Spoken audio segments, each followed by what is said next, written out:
Chers amis, nous allons vous faire voyager donc au travers du Portugal, du nord au sud. Nous allons commencer par le nord. Mais non, on n'est pas venu pour ça, hein. On est venu pour boire du bon Porto, hein. Et doucement, doucement. c'est quelqu'un qui va nous le préparer pour nous en direct de Porto. Donc, on va partir dans le nord. Ensuite, nous allons partir à Amarante, qui est un petit village dans le nord. On redescend vers Braga. Après, on va dans la région centre, dans un endroit magnifique qui s'appelle Casas do Couro, à Marialva, un petit village que j'adore. Vous verrez, je pense que ça va vous plaire. Ensuite, on descend à Coimbra, en Alentejo à Évora, à Lisbonne, sur la côte de la Caparica, au niveau des plages. Et ensuite, on ira en Algarve, à Madère et aux Açores. Mais à chaque fois, nos amis vont trinquer avec nous et vont nous faire découvrir leurs cocktails locaux, éventuellement. Voilà, voilà.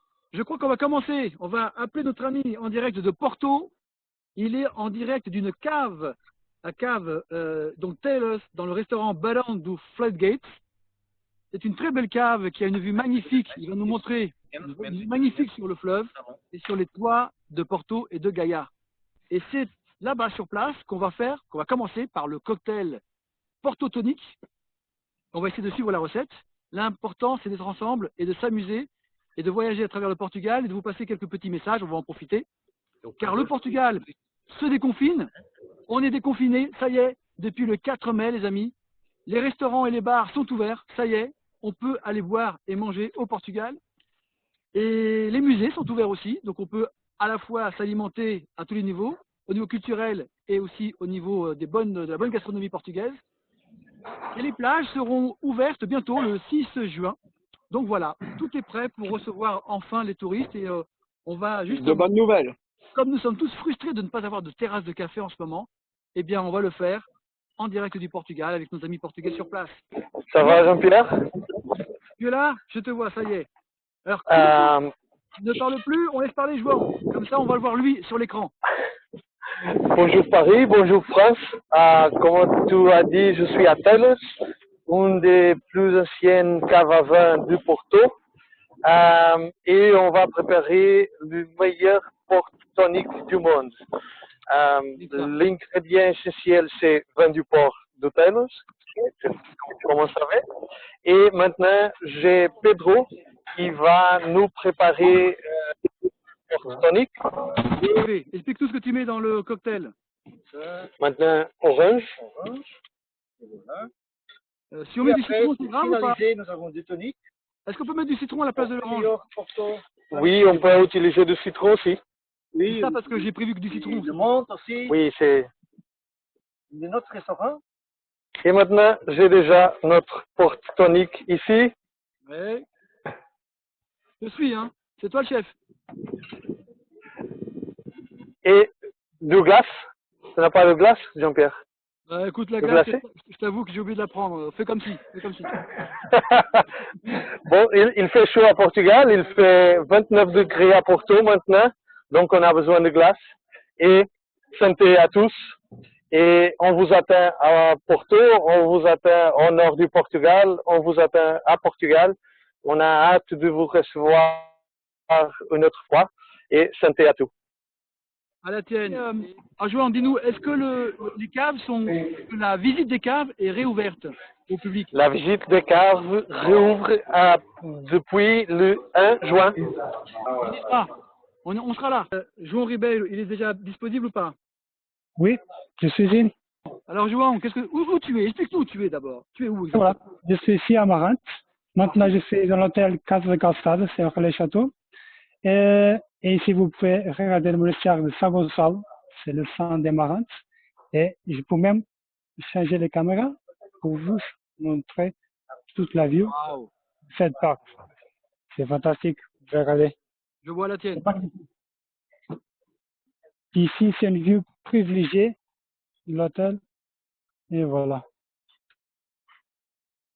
Et on a aussi un petit cocktail pour goûter. Alors, qu'est-ce que tu as comme cocktail? Qu'est-ce que tu nous présentes un peu là? On va faire une sangria avec un vin vert, un vin pétillant. Vinho verde, hein? Vert, exactement. Vinho Verde, c'est le vin typique, comme vous savez, les amis, du nord Voilà. du Portugal. Vous avez ici les vins La verts région de de Vinho. Cova Calçada. C'est le vin de l'hôtel. Et voilà, c'est Et on très voit bon. on voit la vue sur le fleuve. Avec le vin pétillant. Ah, très bien. Et tu nous as mis un petit fruit en plus, sympathique. C'est Ouais, bien. c'est ça. C'est le Eh bien, rouge. la tienne, petite question. Ton petit restaurant, je crois savoir que c'est un tout petit restaurant qui ne paye pas de mine, je crois avec un petit chef étoilé Michelin, il me semble, non? Tu Ouais. peux en parler? Il y a- N'aie pas honte, dis-le nous. Il y a un Parle-nous petit de ton restaurant ici dans l'hôtel aussi. Il y a un star Michelin Star. Quel est Et ton c'est nom? très bon. Quel est le nom du chef? Le nom du chef, je vois ici son nom demandé à João. Tiago Bonito. C'est le Tiago nom du Bonito. chef. C'est Parfait. ça. Très bien. Donc là, on est sur la terrasse de l'hôtel, du restaurant. L'hôtel, le restaurant. Tu C'est ça. donnes sur Amalante. D'accord. Voilà. Et c'est Amalante qui a le vieux pont où tu vas nous retrouver tout à l'heure, dans un instant, c'est ça? C'est ça. Ok. Bon, on te retrouve tout à l'heure alors. C'est là.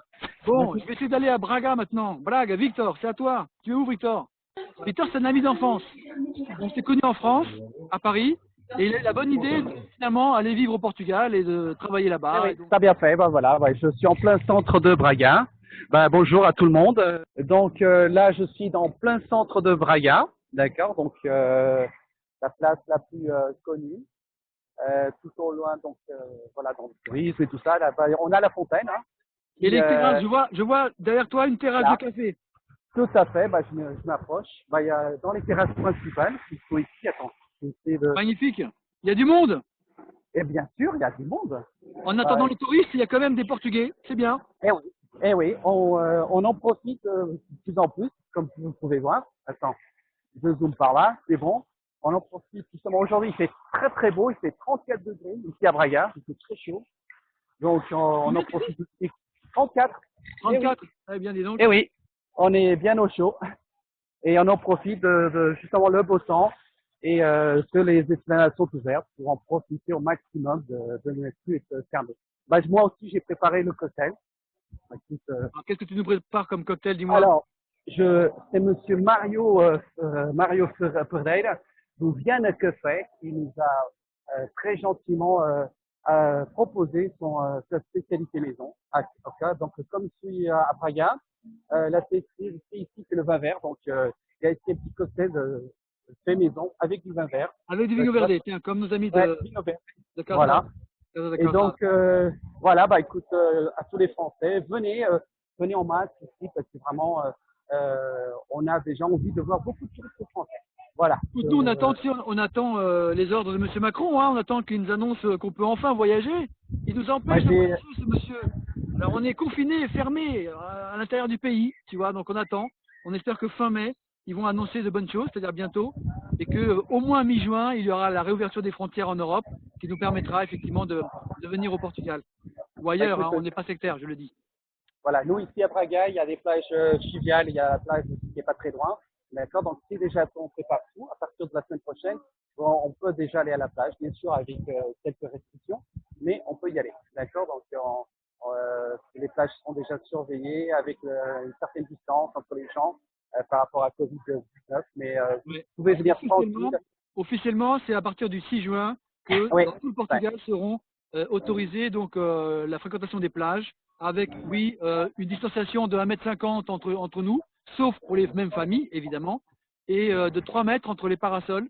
Il y aura aussi une application qui s'appelle Info Praia, qui veut dire Info Plage, que l'on pourra télécharger gratuitement, qui donnera en direct l'état des plages, parce qu'il y aura des codes couleurs, les plages rouges, les plages oranges et les plages vertes, en fonction de la fréquentation du moment.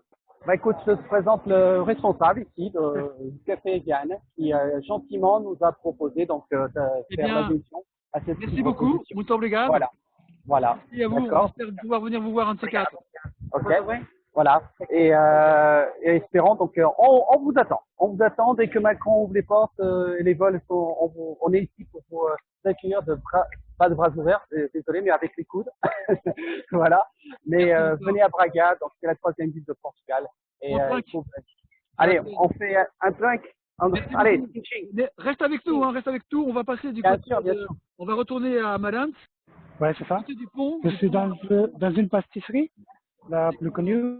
qui est confeiterie de pointe, où sont produits les dos, les gâteaux conventuels, plus anciens.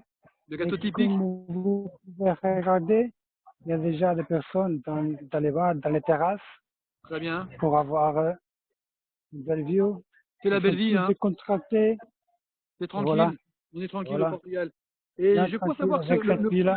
le pont, tu sais, le vieux pont d'Amalinte, j'ai Ouais. pris des notes, hein, j'ai regardé un petit peu. 1781, mais il serait sur des fondations qui dateraient de 1250. Et Au voilà. XIIIe siècle. Et on seulement une curiosité, c'est Saint Gonçalo, Saint Architecte. C'est notre saint ici de la ville, mais Oui. il est aussi l'architecte.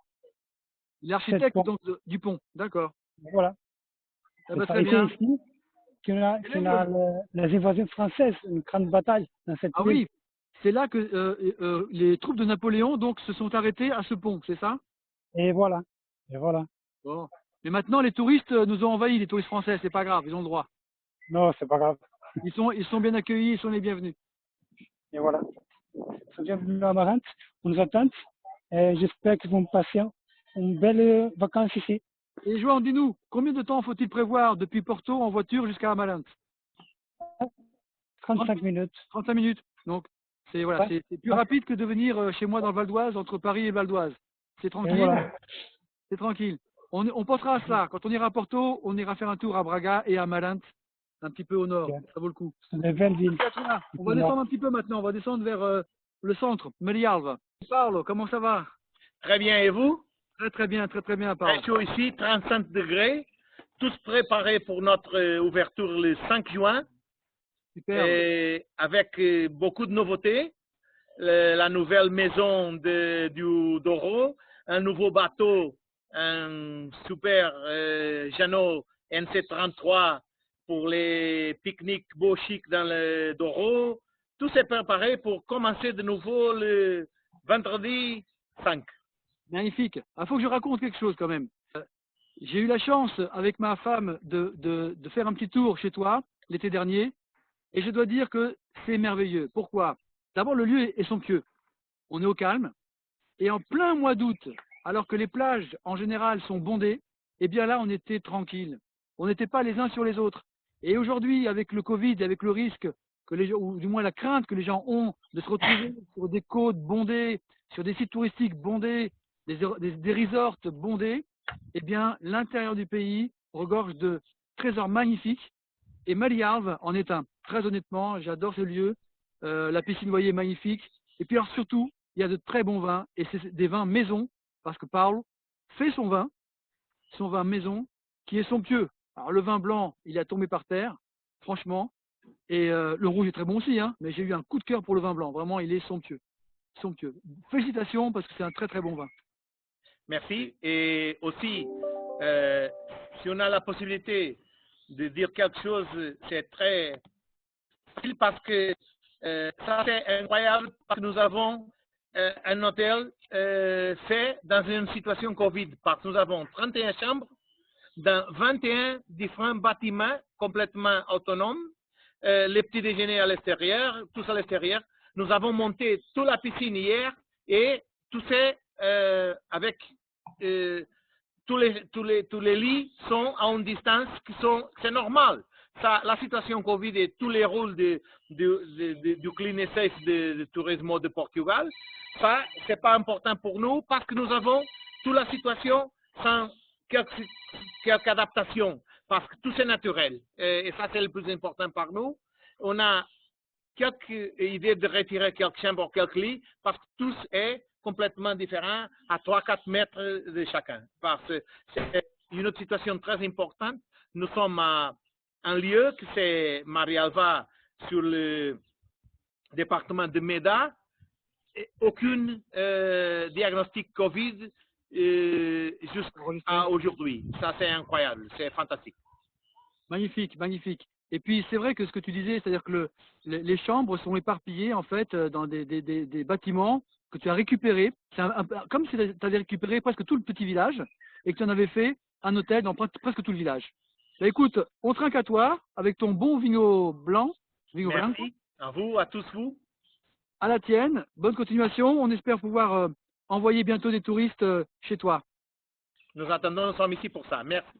Merci à toi. À très vite. Et merci d'avoir été avec nous. Nos amis de Coimbra, maintenant. Coimbra. Il est au Café Santa Cruz. En plein centre historique de Coimbra. Oui.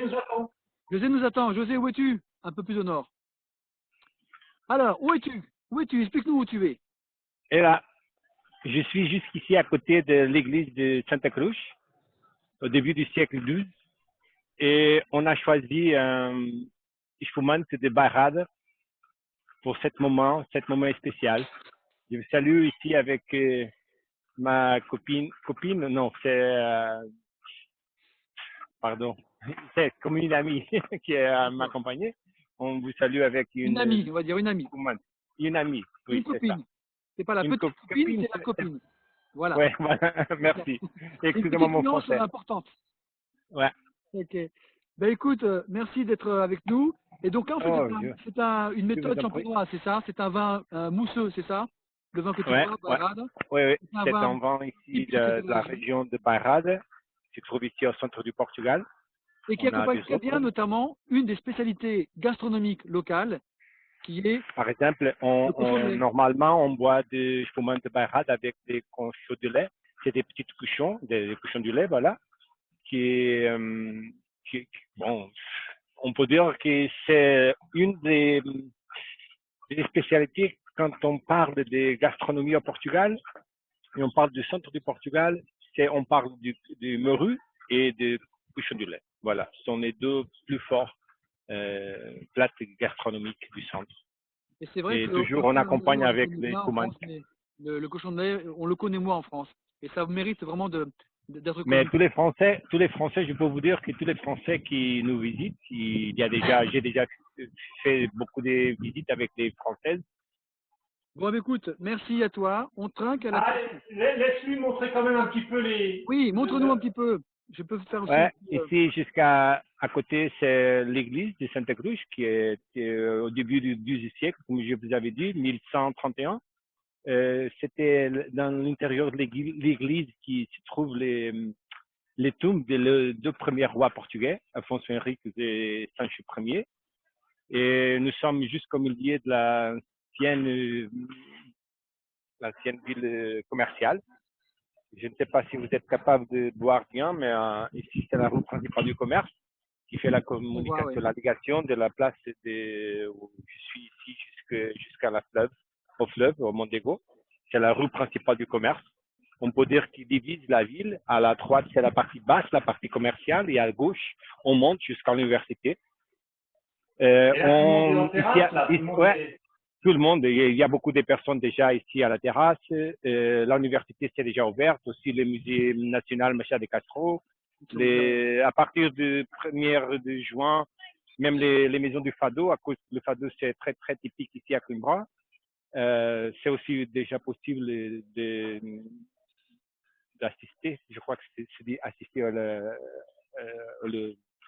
au groupe des Fado. Je ne sais pas dire, excusez-moi mon français. Comme les spectacles du Fado. Vous connaissez le Fado de Coimbra, non? Oui. Normalement, on a besoin de trois hommes, seulement les hommes qui chantent le Fado. Une pour chanter, une autre pour jouer la guitare classique, une autre pour la guitare de Coimbra. C'est une guitare ronde. Eh bien, écoute, je te remercie. On va maintenant... je vous en prie. Merci. On va descendre. Et salut pour tout le monde. Salut pour tout le monde. On reste ici à boire un petit peu plus.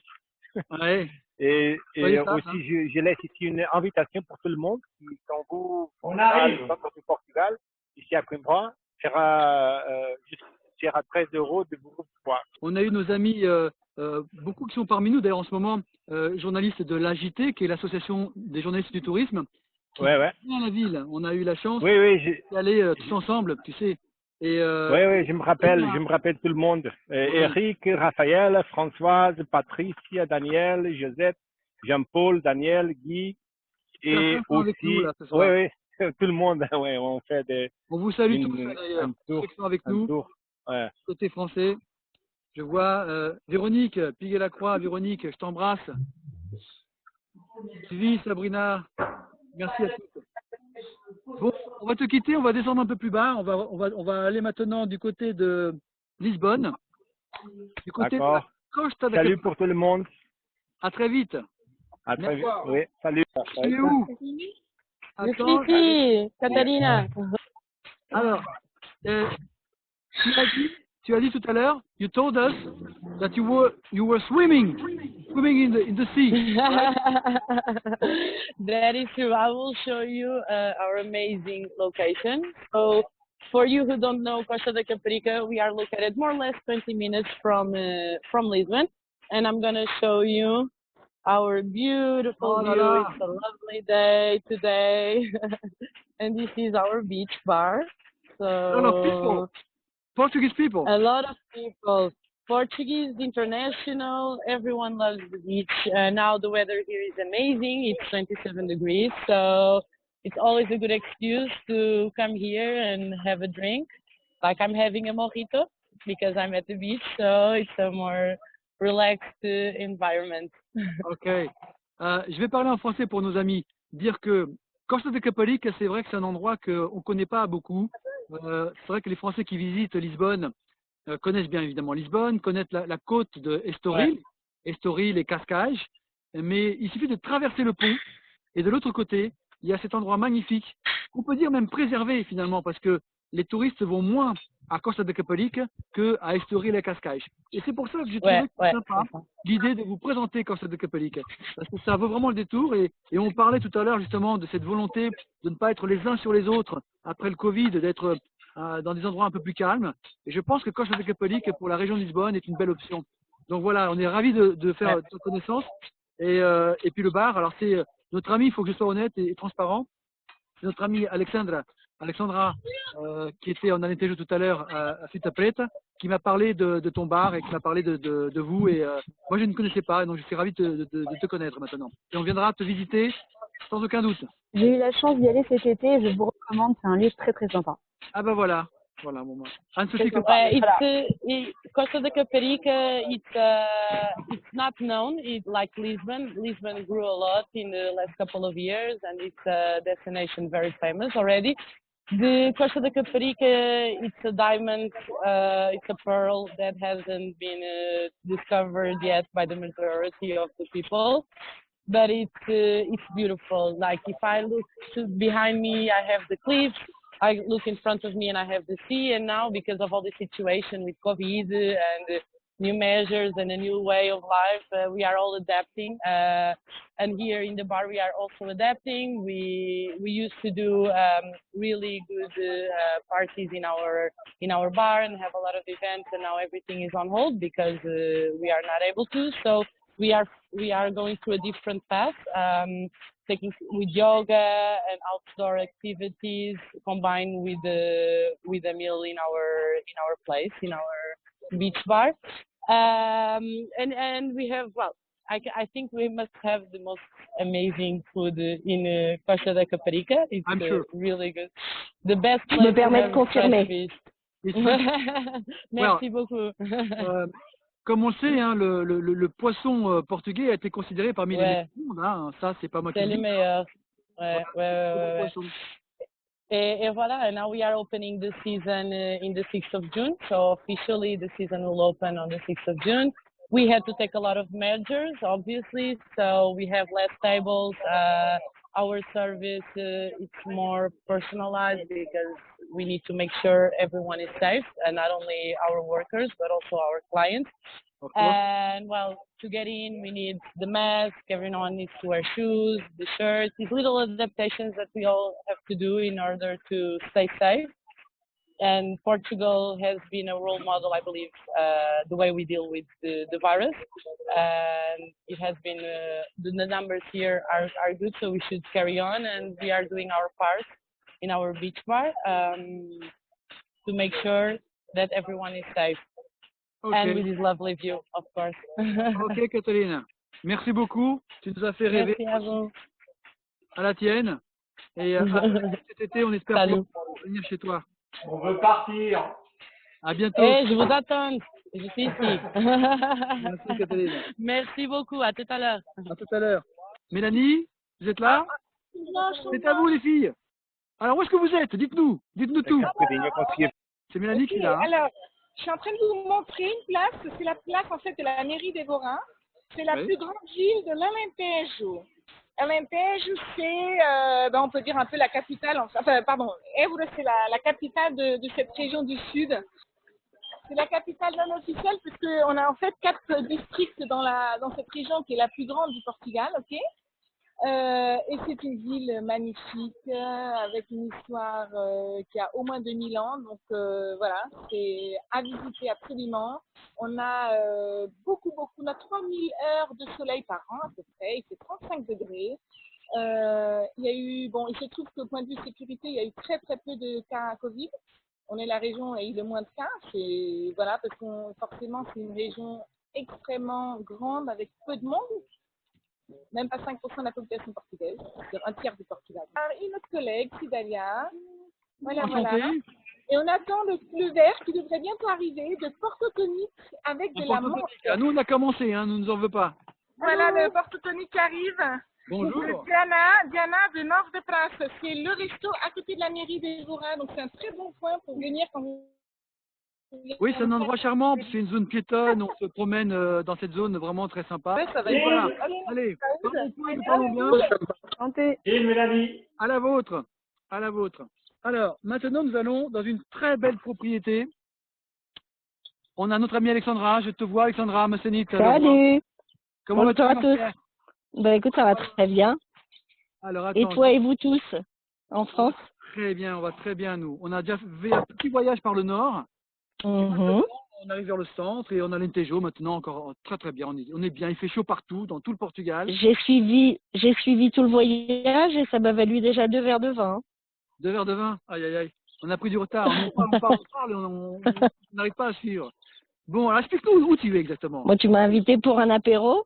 Oui. Moi, je suis juste à côté d'Evora, donc juste après Mélanie qui expliquait un petit peu l'emplacement d'Evora, qui est en effet la capitale de l'Alentejo. On est Evora est à peu près 1 heure et quart de Lisbonne, donc c'est très proche. On sera. Et nous, dans notre propriété, donc Cida Preta, nous sommes producteurs de vin, nous sommes à 8 km d'Evora, donc c'est extrêmement proche. J'essaie de faire un petit panoramique. Voilà, nous on est entourés, ce qui nous entoure, ce sont les vignes, voilà, tout autour. Donc pour ceux qui connaissent Erinto, c'est la première vigne qu'on a plantée. C'est une propriété qu'on a acquise il y a 3 ans. Donc les vignes sont toutes récentes. Celles que vous voyez là juste derrière moi, c'est du Erinto. C'est des vignes de 3 ans. On a de la chance, c'est une propriété avec beaucoup d'eau. Donc les vignes sont vigoureuses, elles sont en pleine forme. On a déjà fait un petit peu de production l'année dernière avec celle-ci, mais bon, notre société, notre production de vin existe depuis 15 ans. Voilà, et en fait, on a déménagé il y a 3 ans pour cette vieille bâtisse médiévale, comme vous pouvez le voir derrière moi, qui est du XIVe siècle. C'est assez rare dans l'Alentejo d'avoir des bâtisses aussi anciennes. Ça s'appelle le Passo do Morgado de Oliveira. Et c'est là que Cida Preta a décidé de s'installer. Je vais vous donner un petit aperçu aussi sur notre chai moderne que nous avons construit. Voilà, là si vous regardez derrière moi, on a construit un bâtiment tout moderne recouvert de liège. Et ça c'est notre chai. Et voilà, ici on fait du vin. Donc on fait du vin blanc, on fait du vin rouge, on fait du vin rosé, on fait du vin pétillant. Méthode traditionnelle. Et je suis au Portugal depuis 15 ans et j'ai venu monter une filiale d'une agence événementielle. Donc évidemment que ici, chez Cida Preta, je m'occupe aussi de toute cette partie-là. Donc de l'œnotourisme, on fait des visites pour les personnes qui souhaitent découvrir un petit peu plus l'histoire du lieu et de la vigne et du vin, bien sûr, avec des dégustations. Et on fait également beaucoup d'événements corporate et autres. On a un bel espace, on a beaucoup d'espaces extérieurs, donc que ce soit à l'ombre d'un arbre comme je suis là tout de suite, ou que ce soit dans l'espace intérieur, on est vraiment tout le temps avec beaucoup d'espace et de bon air. Tu nous fais rêver, Alexandra, tu nous fais rêver. Et dis-moi, explique-nous un petit peu, c'est ton homme qui est d'ailleurs maintenant, c'est une valeur montante, hein, je crois savoir, au Portugal, au niveau du vin, dans le vin. Il est reconnu au niveau national et pas seulement. Hein, il a déjà eu pas mal de prix aussi à l'international et on exporte dans 30 pays. Donc, par exemple, à Paris, on est au repère de Bacchus avec pas mal de nos références. Mais on travaille énormément avec la restauration. C'est 90% de notre clientèle. Donc, pour l'instant, c'est vrai qu'on est relativement restreint en termes de vente, mais c'est bien. Ça nous a permis aussi de faire plein de choses qu'on n'avait pas le temps de faire. Et puis j'espère vraiment que bientôt, quand les frontières se rouvriront, on aura le plaisir de vous recevoir, de vous faire goûter nos vins et pas seulement. Hein. Attention Alexandra, parce qu'on risque de venir. Ben oui, il faut venir. Faut savoir aussi qu'on fait beaucoup de choses en harmonisation avec la gastronomie. Voilà, là vous avez un petit. C'est beau. Un petit aperçu. Voilà. Donc on a une grande cour. Voilà, je vous montre pas le reste. Il faut venir pour découvrir. Et quel est le vin que tu nous as mis dans ton verre? Là, j'ai le Fita Preta Branco, donc c'est le même nom que l'entreprise, Fita Preta, en blanc. Et en fait, c'est un de mes vins préférés parce que c'est vraiment l'expression du terroir de l'Alentejo. On est sur 3 cépages essentiels de l'Alentejo, qui est Arinto, Antonvache et Ropairo. Mais la particularité de cette édition, c'est qu'on a rajouté des cépages quasiment disparus, en fait, des cépages blancs quasiment disparus d'une vieille vigne qu'on a réussi à découvrir et à acheter il y a 2 ans et qui nous a permis de rajouter un petit peu plus de complexité dans ce vin. Et chin, c'est merveilleux. Merci Il est bien Alexandra. frais, c'est impeccable. De nous avoir fait rêver, de nous avoir fait voyager en Alentejo. Venez nous rendre Avec visite grand dès que ce plaisir. sera possible, j'espère. Merci de nous avoir reçus. Merci Jean-Pierre pour cette invitation. Embrasse ta petite à famille, tous. ton mari, À tous. tes enfants. Merci. Ouais. À bientôt. À bientôt à tous. Alors maintenant, on va peut-être descendre en Algarve. Je crois qu'on est, il est venu le temps d'aller un peu plus au sud. Non, normalement c'est bon. Donc là, on va pouvoir passer la parole à Sabrina. Alors Sabrina, où es-tu? Explique-nous un petit peu. Tu es en Algarve. Mais bonsoir. J'espère que vous m'entendez bien. Je vais certainement bouger. Alors je commence juste par vous montrer que je suis en terrasse, donc avec quelques personnes aussi. C'est un peu, vous validez? Donc je me trouve à Lolé, donc qui est une petite ville, par la renommée à l'étranger, mais une des plus grandes communautés en gros d'agglomération du Portugal et aussi un des lieux les plus riches du Portugal. Donc moi en fait je vis ici depuis presque 1 an. Le symbole de la ville de Lolé que vous voyez là, c'est l'un des symboles, donc le marché municipal. Mais c'est un marché plutôt classique à l'intérieur, hein, même si l'architecture est surprenante. Donc c'est une ville qui a un passé médiéval avec un château qui date du XIIIe siècle. Donc voilà, Lolé, c'est une ville de l'intérieur. Je suis à 1/4 d'heure de Faro et 1/4 d'heure des plages comme Quarteira par exemple, ou les plages de Vilamora. Et on est en gros le Algarve authentique. On a plusieurs petits cafés qui sont ouverts et là je voulais vous montrer juste le café historique qui s'appelle Carlsing. Ça vient du nom d'un poète du coup originaire de la région de Lolé. Voici le café avec le poète qui est en terrasse ici. Comme l'est Fernando Pessoa à Lisbonne, ici on a Carlsing qui est installé. Là, on a quelques personnes en terrasse, des enfants. Enfin c'est voilà, bonne ambiance, tranquille. Donc, voici une rue du centre historique de Lolé, donc qui compte environ 20 000 habitants. Mais je voulais vous montrer parce que c'est tout à fait charmant, avec encore des ruelles, avec la calçade qui est plus une calçade ancienne en fait qu'une calçade traditionnelle portugaise. On retrouve l'inspiration mauresque qu'on trouve beaucoup en Algarve, bien sûr, mais rappelant que les morts, donc les Arabes, les morts, sont restés 5 siècles, si je ne dis pas de bêtises, dans le sud du Portugal, et donc ont laissé évidemment une forte influence dans l'architecture, mais pas seulement, dans beaucoup de choses, même dans le vocabulaire, les noms de certaines villes, certains objets. Donc voilà, oui, on a cette similitude avec l'arabe. Oui, effectivement, tous ces noms qui commencent en al dans le portugais, il y en a des tas. Un oreiller, typiquement, c'est dit almofada, donc mais il y a tellement d'autres noms.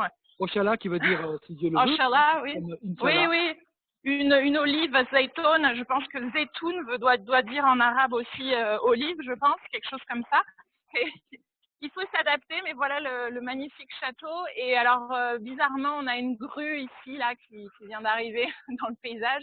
Mais c'est pour la bonne cause, elle vient pour construire le futur musée des bains, du hammam en fait du Moyen-Âge. Les bains vont être rénovés, on aura un musée dans quelques temps, peut-être dans 2 ans, un magnifique musée nouvelle génération pour revivre au temps de l'occupation arabe. Donc voilà, j'espère que ça vous a plu ce mini-tour. Merci beaucoup Sabrina, on a fait une petite balade avec toi, on était avec toi, là, on se promenait avec toi, c'était super.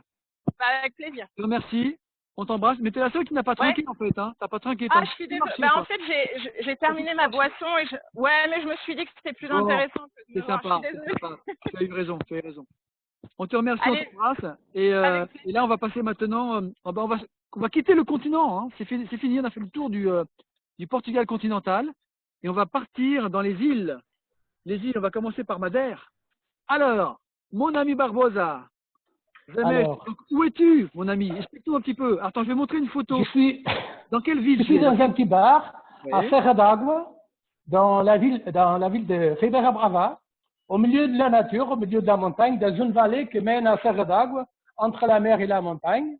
Et je suis dans un bar pour boire une petite poncha avec des amis, avec Ernesto. Il a commencé par préparer pour pas prendre trop de temps. Il a commencé par préparer le jeu. Vous voyez, c'est une boisson qui est faite avec des choses naturelles. C'est du citron. C'est bon pour la santé. C'est bon pour la santé. C'est contre le Covid. C'est Covid-free.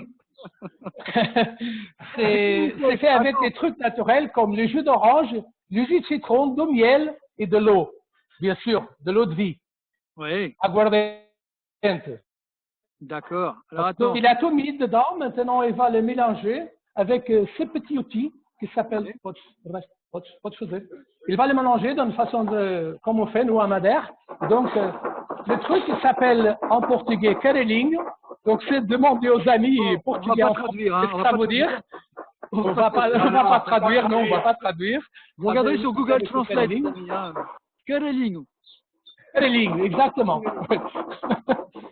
Et alors, c'est une boisson, la poncha, c'est pour nous comme, ça fait partie de notre religion. Même si mes amis ils savent que moi, je suis jaloux pour José aux Açores, parce que moi, je suis un adepte de gin depuis longtemps. Mais la poncha, ça fait partie de notre religion. Et voilà, moi, je ne vais pas souvent à l'église, mais je viens dans des bars de poncha souvent. Super. Alors, à Madère, et pour parler un petit peu comme on dit les gens à Madère, peut-être tranquille, on a 0 mort. Donc, à cause de Covid, on a mort peut-être par des autres raisons, mais par ça. Et là, on est tranquille. On vient d'ouvrir, on vient d'ouvrir presque toutes les choses. Les restaurants sont ouverts, les bars sont ouverts. Bientôt, les hôtels seront ouverts. On parle maintenant des hôtels qui vont commencer à ouvrir à Porto Santo déjà le mois de juin. Il y a déjà des hôtels ouverts, mais il y a des autres hôtels qui vont ouvrir au mois de juin. Pendant que tu parles, j'ai juste mis une photo là pour qu'on ait une idée. Alors là, c'est le Cambrado. Ça, c'est Cambrado, exactement, oui. Alors, les hôtels commencent à ouvrir, donc bientôt, on sera prêt pour recevoir les touristes. Attends, je vais juste aussi partager le logo Clean and Safe dont tu as parlé tout à l'heure. Voilà, ceux qui ne connaissent pas encore, hein, c'est notre logo pour garantir, on va dire, que toutes les normes de sécurité sanitaire, de nettoyage et de distanciation sociale, etc., que tout est mis en place. Il y a déjà 7000, qui a fait un cœur, bravo, il y a 7500 entreprises qui ont déjà fait appel à ce label.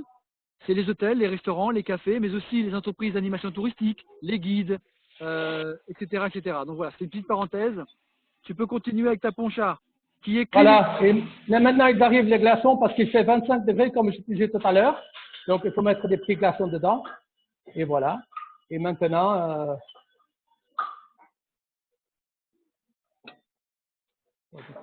à la vôtre.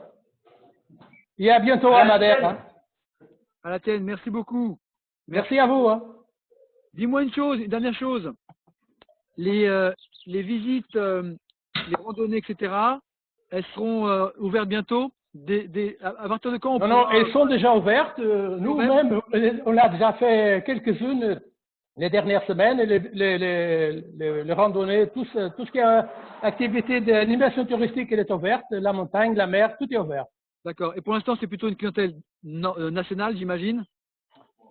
Pour l'instant, c'est climatérien. Bien sûr. On a environ 50 touristes dans l'île parce qu'on a fait une fermeture assez raide pour contrôler la chose. On a réussi, je pense qu'ils ont bien réussi. Maintenant, c'est le temps d'ouvrir et de recommencer la chose. Puis on sait qu'on sera un petit peu loin de la confusion à Madère, en règle générale. C'est-à-dire qu'on est dans la nature.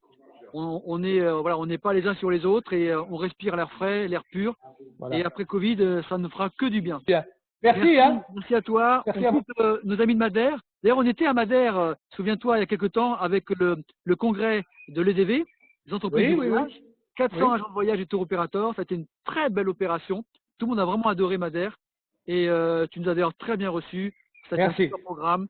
Et on a vraiment passé un bon moment. Et c'est resté vraiment dans les mémoires. C'était un énorme plaisir. Merci. Merci. Un beau congrès. C'était un beau congrès, oui. Merci à toi. Je t'embrasse. Merci. Merci à vous tous. On va passer aux Açores maintenant. L'île des Açores. On va dans un lieu mythique. Mythique. Où est-ce que tu es, José? Est-ce qu'il est avec nous? Alors, il a l'air d'être là, mais... Je le vois, je vais activer son micro. Je le vois, il est là. Peter Café Sport. Par contre, Jean-Pierre, il faut que tu désactives l'autre micro. Ouais, je vais désactiver notre ami Barbosa, muet. Voilà. Et on voudra, on va passer aux Açores et après on terminera avec Fosco, avec Thierry Aubry, qui va aussi trinquer avec nous depuis le bar du musée de Fosco. C'est un très bel endroit au nord, dans la région nord du Portugal. Alors, en attendant Thierry, on va essayer de retrouver Peter. Alors, il n'est pas avec nous. Tant qu'il n'est pas avec nous, ce qu'on va faire, c'est qu'on va aller voir Thierry. Oui. Tu es là? Il est là. Comment ça va? Très bien.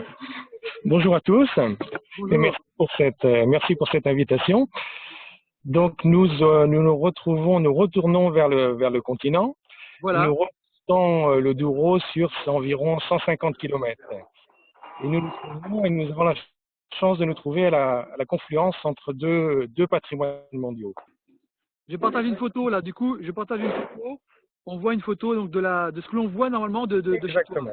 Voilà. Donc. Tu la vois, Thierry? Est-ce que tu vois la photo que je suis en train de passer? Oui. Donc c'est exactement ça. Donc c'est en fait cette agriculture viticole qui a été classée patrimoine mondial en 2001. Pour moi, c'est une histoire assez récente parce que ce qui m'intéresse plutôt, moi, c'est l'archéologie et donc l'art paléolithique qui a été classé en 1998. Et là, je vais me retourner pour vous montrer. Donc là, en fait, on est sur la terrasse du bar du musée, c'est ça? Donc voilà. Donc alors, qu'est-ce qu'on montre dans ce musée? Oui. On montre de l'art paléolithique. C'est-à-dire, quand on pense à l'art paléolithique en France, on pense à l'art des grottes, Lascaux, grotte Chauvet ou la grotte de Lascaux. Ici, l'art paléolithique se trouve conservé en plein air. Alors, nous avons aussi la chance de pouvoir montrer de l'art paléolithique original. Ce ne sont pas des copies, c'est-à-dire qu'on peut voir et visiter en petits groupes. Oui, comme on dit souvent, ce tourisme, on prend son temps, le slow travel un peu, comme on peut l'appeler, comme les Anglais l'appellent, le slow travel, c'est-à-dire prendre son temps. C'est tout l'inverse de cette course, de cette pression touristique, des resorts. On prend son temps, on découvre la gastronomie locale, on découvre les habitants. Il y a un véritable contact avec les habitants dans des petits villages. On a la route nationale 2, par exemple, qui a l'ancienne route historique, qui est un peu la route 66 portugaise, si je puis dire. Et on peut traverser du nord au sud en passant par les petits villages et en allant vraiment à l'intérieur, parce que l'intérieur du pays regorge de petits trésors et c'est vrai que c'est moins connu. Et c'est pas loin, l'avantage du Portugal étant un petit pays, même si on atterrit sur Lisbonne ou si on atterrit sur Porto ou même à Faro, on peut facilement, avec une voiture, sillonner, se balader et aller à la découverte de cet intérieur qui est riche et qui est très authentique et préservé. Et les musées, Thierry, tu nous confirmes, les musées ont réouvert depuis le 18. Depuis le 18. Donc le musée est ouvert. Alors évidemment, on n'a pas une grosse affluence, mais je pense que c'est important pour redynamiser notre accueil. On se rend compte qu'on a quand même, on reçoit des gens et je pense que les choses vont changer rapidement parce que justement, c'est pas un tourisme de masse, c'est un tourisme vraiment de personnes motivées. Et surtout, on a ce patrimoine culturel et un patrimoine gastronomique. Et aussi, en fait, donc on est dans cette région. Le vin de Porto porte mal son nom. Il est produit dans toute la vallée du Douro. Ouais, c'est vrai. On devrait l'appeler le vin du Douro, c'est vrai. C'est vrai. Et on va... Alors, est-ce que tu as un verre pour trinquer ou pas quand même? Parce que tu parles, mais trinquons. Oui, c'est vrai. Merci de t'avoir reçu chez toi. Avec un produit local. Et à très vite, j'espère qu'on pourra venir aussi te voir et envoyer des journalistes, des touristes, etc. Merci beaucoup. À bientôt. À très vite. Je t'écoute. Allez, ça y est, j'ai réussi. Alors, à la tienne. Et moi, je voulais trinquer aussi à José de Coimbra, parce que grâce à lui, on a fait un reportage fabuleux. Et je voulais intervenir tout à l'heure, mais je ne sais pas comment ça fonctionne. Donc, voilà. Donc, s'il m'entend, José, une grosse bise et j'espère à une autre fois. Il t'entend. Alors, ça y est, on a, Dominique, je te laisse 2 secondes, qu'on a retrouvé notre ami aux Açores. Vas-y. Alors. Allô, salut. Ça y est, on t'a retrouvé. José, alors, explique-nous, où es-tu? Je suis au paradis. Ah, ok. Mais c'est où le paradis alors? Oui, c'est ici le paradis, aux Açores, à Horta. Derrière nous, c'est le port d'Horta, où tous les bateaux, les voiliers, beaucoup de Français aussi, passent ici. Je suis au Peter Café Sport, derrière moi. Le fameux, mondialement connu. Oui, un bar très connu depuis 101 ans. Cette année, nous allons faire 102 ans. Oui, 1918. C'est un bar de ma famille, de mon grand-père, de mon père et de moi, et aussi mes enfants déjà. Magnifique. Une affaire de famille, avec tous les marins du monde entier qui passent te voir. Aucun marin sans venir te voir. Il y a beaucoup de marins de la France, Alain Géraud, Marcel Bardiot, Éric Tabarly, Louis Ferron, beaucoup de marins, des marins classiques, ils ont passé par là et nous sommes venus être venus entre eux parce que nous avons toujours aidé les marins avec les choses pour eux très importantes. Et aujourd'hui, avec ce problème, nous continuons à faire ce travail. Maintenant, les bateaux ne peuvent pas venir à terre, mais nous vont là et nous vont maintenant l'aider avec les choses qu'ils ont besoin. Oui, en fait, tu les aides. Tu m'avais expliqué que tu les aides, vous leur apportez des choses pour ceux qui sont bloqués dans les bateaux, c'est ça? Oui, c'est ça. J'espère que dans quelques semaines, tout va devenir plus normal et que les choses peuvent venir comme avant. Et j'espère que les Français aussi, ils viennent nous voir les îles qui sont les îles très belles du Portugal, les îles plus loin d'Europe, mais à 2 heures, 2h30 d'avion, juste ici. Et je voudrais faire un petit boisson avec vous, avec notre boisson de Café Sport. Ginomar, c'est un boisson qu'on fait avec la fruit de la passion aussi. Et c'est très connu. Je vais faire ça et je vais inviter les personnes qui sont assises avec nous pour boire un gin tonic à votre santé. Je vais aussi prendre ça, c'est le symbole de la résistance contre le coronavirus. Tous les marins qui passent ici prennent ça aussi. Nous allons boire notre gin tonic. Vous êtes beaux tous là. Et voilà. Eh bien, nous, on n'a pas de gin tonic, mais à la vôtre, les amis. À la vôtre, aux Açores, à la France, l'Europe. Et voilà, santé. En tout cas, merci beaucoup. On a voyagé avec toi et on espère revenir aux Açores très prochainement dès qu'on aura l'autorisation de prendre l'avion et de pouvoir voyager hors des frontières françaises et de venir découvrir les Açores avec toi. À très vite et merci. Lançons les avions, Jean-Pierre. Si on voulait aller aux Açores maintenant, qu'est-ce qu'il faudrait faire, par exemple? Alors, les avions, pour l'instant, toutes les compagnies aériennes sont en stand-by, à part Air France et TAP Air Portugal, qui maintient on va dire un service minimum actuellement sur les principaux aéroports Lisbonne et Porto. Mais pour l'instant, comme tu sais, seuls les gens qui ont les dérogations peuvent voyager, donc c'est très limité. Ce sont les gens qui voyagent pour des raisons de santé. C'est les gens comme les Français qui ont acheté une maison au Portugal et qui ont déclaré le Portugal comme étant leur résidence principale. Ce sont les seuls qui ont le droit aujourd'hui à l'aéroport de prendre l'avion. Mais à partir de mi-juin, et essentiellement à partir de juillet d'ailleurs, la plupart des compagnies aériennes qui ont les vols sur le Portugal vont relancer les opérations d'une manière raisonnable. Mais d'ores et déjà, les principales compagnies aériennes nous disent qu'à partir de juillet, on pourra aller à Porto, à Lisbonne, à Faro, à Madère, aux Açores. Les Açores, c'est via le continent. Il n'y a pas de vol direct depuis la France pour l'instant aux Açores. Mais il y a des vols directs pour Madère. Et devrait reprendre effectivement très rapidement dès lors qu'on aura cette annonce du gouvernement français et des principaux pays européens qui s'entendent en ce moment sur la réouverture des frontières.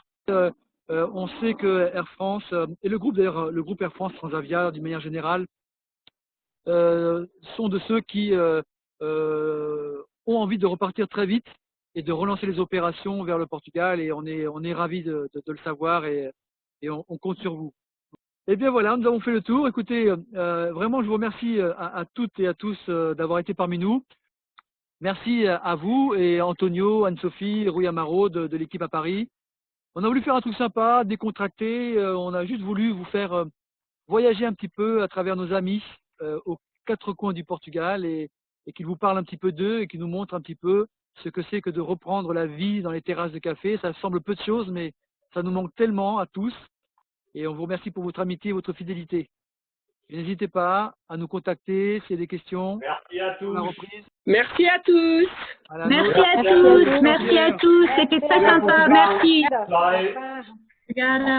Merci. Merci João, Maëva. Merci.